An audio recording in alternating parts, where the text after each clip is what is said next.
ពីមកថាចំពោះ6កូនធ្វើបន់ទាននៅមុខមនុស្សម្នាដើម្បីឲ្យគេឃើញនៅនោះឡើយធ្វើបែបនេះអ្នករកនេះពុំបានទទួលរង្វាន់អ្វីពីព្រះបិតារបស់អ្នករកនេះដែលគង់សមរម្យសុខទេពេលណាអ្នកធ្វើទាននៅចំព្រះក្រោកគុំស្រែកប្រកាសក្តីដោយពួកអ្នកមានពុទ្ធតែងធ្វើនៅក្នុងសាលាប្រជុំនៅតាមដងផ្លូវដើម្បីឲ្យមនុស្សម្នាកោតសរសើរនោះឡើយខ្ញុំសូមប្រាប់អ្នករកនេះបានដឹងច្បាស់ថាអ្នកទាំងនោះបានទទួលរង្វាន់របស់គេហើយរាអ្នករាល់គ្នាវិញកាលណាដៃស្ដាំអ្នកធ្វើទានមិនបាច់ឲ្យដៃឆ្វេងដឹងឡើយដើម្បីឲ្យទានរបស់អ្នកនៅស្ងាត់កំបាំងហើយព្រះបិតារបស់អ្នកទោះឃើញអំពើដែលអ្នកធ្វើក្នុងទីស្ងាត់កំបាំងទ្រង់នឹងប្រទានរង្វាន់មកអ្នកវិញកាលណាអ្នករាល់គ្នាអធិដ្ឋានកុំធ្វើដោយពួកអ្នកមានពុតដែលចូលចិត្តចូលអធិដ្ឋាននៅក្នុងសាលាប្រជុំនិងនៅត្រង់ថ្នល់ផ្នែកដើម្បីមនុស្សម្នាឃើញនោះឡើយខ្ញុំសូមប្រាប់អ្នករាល់គ្នាដឹងច្បាស់ថាពួកទាំងនោះបានទទួលរង្វាន់របស់គេហើយរាអ្នកវិញកាលណាអ្នកអធិដ្ឋានត្រូវចូលទៅក្នុងបន្ទប់បិទទ្វារចិត្តហើយទូលទៅកាន់ព្រះបិតារបស់អ្នកដែលគង់នៅទីស្ងាត់កំបាំងព្រះបិតារបស់អ្នកដែលទោះឃើញនៅក្នុងទីស្ងាត់កំបាំងទ្រង់នឹងប្រទានរង្វាន់មកអ្នកជាពុំខានពេលទូលទៅព្រះបិតាកំពោពាក្យច្រំដែតប្រយោជន៍ដោយសារដតីនោះឡើយគេនឹងស្មានថាបើពោពាក្យយ៉ាងច្រើនដូច្នោះព្រះរបស់គេនឹងស្ដាប់គេ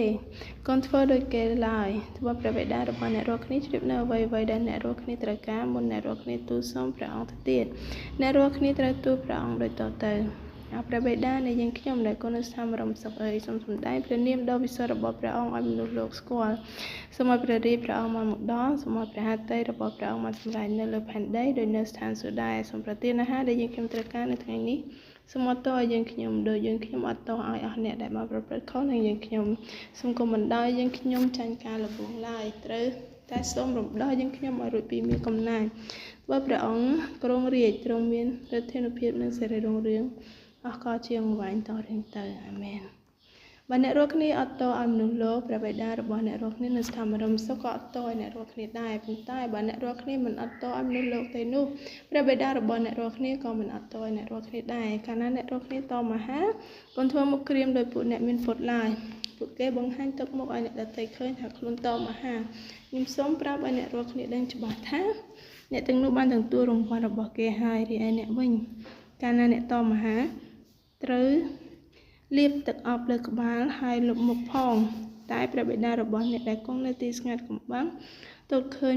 ប៉ុណ្ណោះពេលនោះព្រះបិតារបស់អ្នកដែលទតឃើញនៅក្នុងទីស្ងាត់កំបាំងនឹងប្រទានរង្វាន់មកអ្នកជាមិនខាន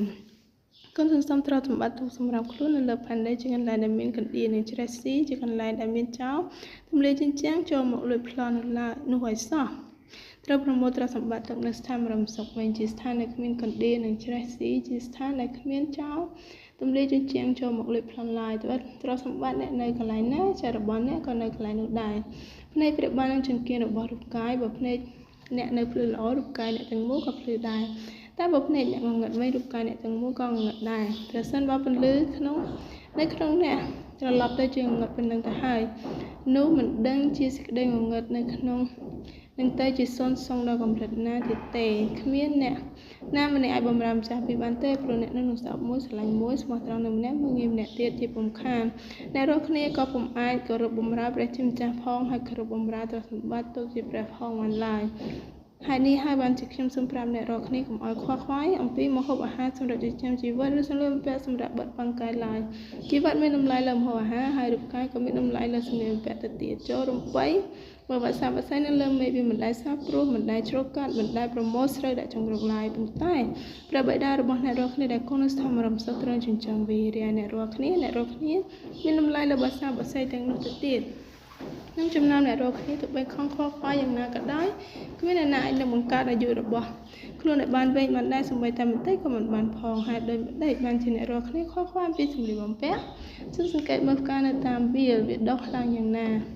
វាមិនដែលធ្វើការនឿយហត់ឬត្បាយរវៃឡើយប៉ុន្តែខ្ញុំសូមប្រាប់អ្នករាល់គ្នាថាសូម្បីតែព្រះបាទសាឡូមោនកាលពីជំនាន់ដែលទ្រង់មានសេរីរុងរឿងដ៏ប្រសើរបំផុត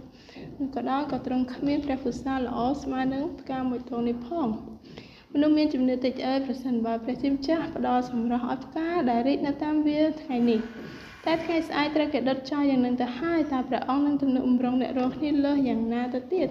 ហេតុនេះកុំខ្វល់ខ្វាយដោយពោលថាយើងនឹងមានអ្វីបរិភោគមានអ្វីស្លៀកពាក់ នោះឡើយត្បិតមានតែសត្វដទៃប៉ុណ្ណោះទេដែលខំស្វែងរករបស់ទាំងនោះរីឯព្រះបិតាដែលគង់នៅស្ថានបរមសុខទ្រង់ជ្រាបនៅអ្វីៗដែលអ្នករាល់គ្នាត្រូវការជាស្វែងរកព្រះរាជរបស់ព្រះជាម្ចាស់នៃសេចក្តីសុចរិតរបស់ព្រះអង្គជាមុនសិនដែលព្រះអង្គប្រទានរបស់ទាំងនោះមកអ្នករាល់គ្នាថែមទៀតកុំខកខ្វល់អំពីហេតុការណ៍ដែលនឹងកើតមានឡើងនៅថ្ងៃស្អែកឡើយចាំស្អែកសំកិតពីរឿងថ្ងៃស្អែកទៅ